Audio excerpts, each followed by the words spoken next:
Hi. So today for my teaching video, I thought I would demonstrate some of the warm-ups I like to do for my choir classes. So usually I have them stand up, get the body flowing because it's school, and sometimes you get tired. So I'll have them just start with a stretch up all the way to the ceiling. This helps open the rib area so the kids can have better breath. Go to one side, it stretches out this part of your ribs so you can feel more breath. Breathe in and out. And the other side. Again, you feel the stretch right here. And especially when you breathe in, the kids can feel really well their diaphragm against their bodies. So as they go down, I want them to have their shoulders back to promote nice posture. What I will do then is I will have them do some shoulders rolling back. And a lot of people carry a lot of shoulder tension and roll forward. And this helps alleviate it a little bit, which helps singing. Same thing, I'll have them roll their neck around. Again, we carry a lot of tension in our necks, and it helps to alleviate some of the tension and help for better singing. And then I have them massage their jaws, which again, we carry jaw tension. Drop your jaw. Oh, move it side to side. And sometimes I'll have them yawn.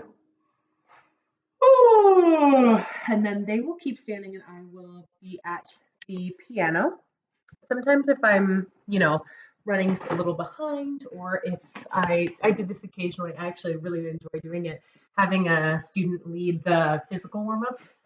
They seem to really like that, especially my middle school students. They like to have a job, and my high school students like being in charge, especially if you have section leaders in your choir. It's really helpful to have them lead through the physical warm-ups if you're running behind, or even if you want to give them some responsibility. So then I start with some vocal warm-ups. I usually start with some sirens. So we usually go up, down, up. So that sounds like this.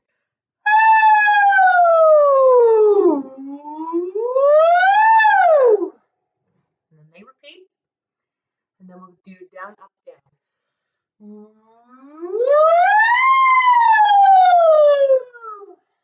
Good. And then the three on top, which a lot of them like, it goes like this. And then they repeat. So then we get started with some vocal warm-ups. So we go.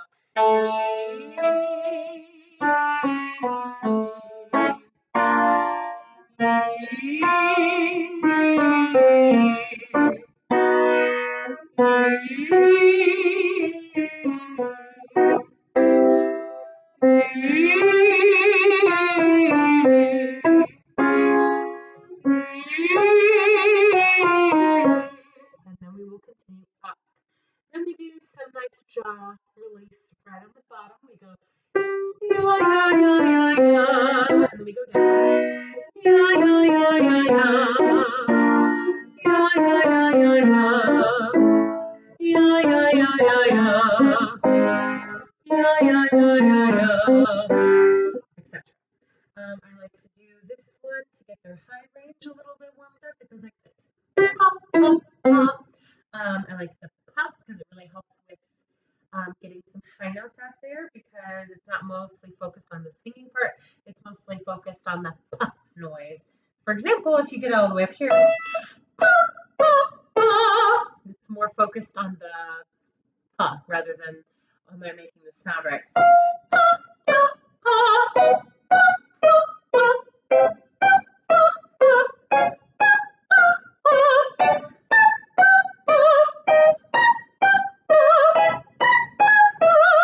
Etc. Then I really like to have some sort of round singing with my students. At first, in the first couple of weeks, they might not be very comfortable in doing rounds yet, but by the maybe even after the first month, they're ready to do some rounds. So I use that with some of my vocal warm-ups, or I really like solfege warm-ups. So one of my favorites is do, do, re, do, re, mi, re, do, re, mi, fa, mi, re, do, re, mi, fa, so, fa, mi, re, do, re, mi, fa, so, fa, mi, re, do, re, mi, fa, so, la,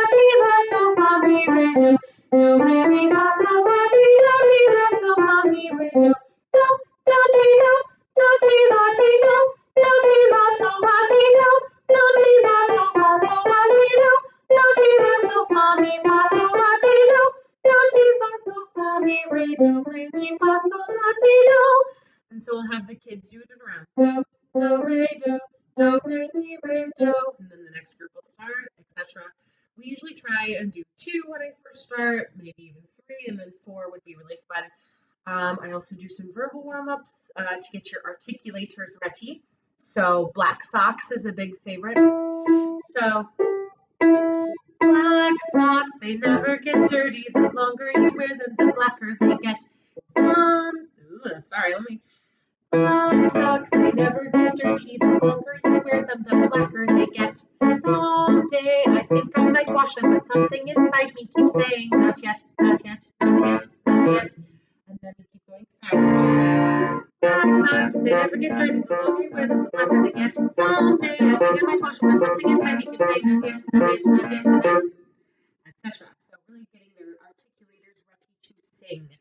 Another one that I like, it's a minor vocal warm-up. It's Many Mumbling Mice. Many mumbling mice are making merry music in the moonlight. Mighty nice. And then same thing, we get faster. Many mumbling mice are making merry music in the moonlight. Mighty nice. Yeah, and then usually with some of these, especially with the rounds, I usually don't play. I will walk around and kind of see if everyone's on task and making sure everyone's doing the right thing. It's really hard to kind of get the kids to stay on task, especially when you're behind a piano all the time. So I like walking around, getting them motivated and doing other things. The next thing we would do after warm-ups is I'd have them sit because they've been standing this whole time, and I would do a sight reading on the board. So basically what that means is there would be a piece of music, maybe not music, it could just be, it would be something like this. I really like this book. I got it from my college professor. It's very simple. Looks like this.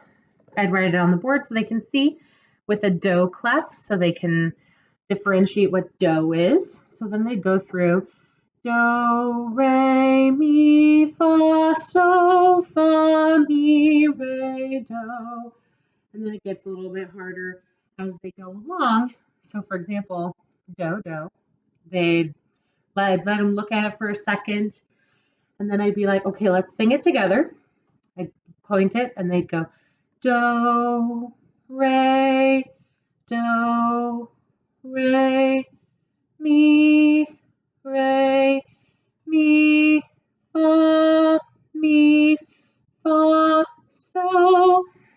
And then if they get it right, that's awesome. But in a lot of cases, if they don't get it right, I will do, for example, if fa is really hard, fa, mi. If they can't get this interval right, I'll just go fa, mi, fa, so, and do kind of a reversal thing until they get it correct.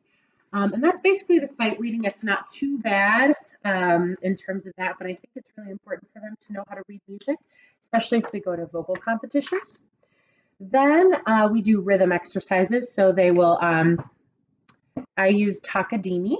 So they will hit their leg to the beat. So if we are doing 2/4 time, 1, 2, 1, 2, and they will vocally say the rhythm. So we do ta, ta, di, taka, di, mi, ta, ta, ta, etc. So that's kind of what we do there. It's a little bit different than band. I know a lot of band are like 1 and 2 and 3 and 4. They use their clapping, and I get that kind of like. I have had a lot of students that were like, I'm confused. I usually clap it. I'm like, okay, well, let's try it that way. So I try and kind of mix it up based on what they do, but this is how I teach it. So for example, we see this first one in 2/4. So I'd have the kids start the rhythm with their leg, and then we'd go together. Ta, ta, ta, di, ta, di, ta, ta, di, ta, di, ta, ta, ta, di, ta, di, ta, di, ta, di, ta, ta, ta. Okay, so that's basically how we would start the day. We would do our warm-ups in varying degrees. And then we would do our sight reading and rhythm exercise for the day. And then we would get into our topic of the day, which is what I sent you via email. So I hope you enjoy this video and I hope to hear from you soon.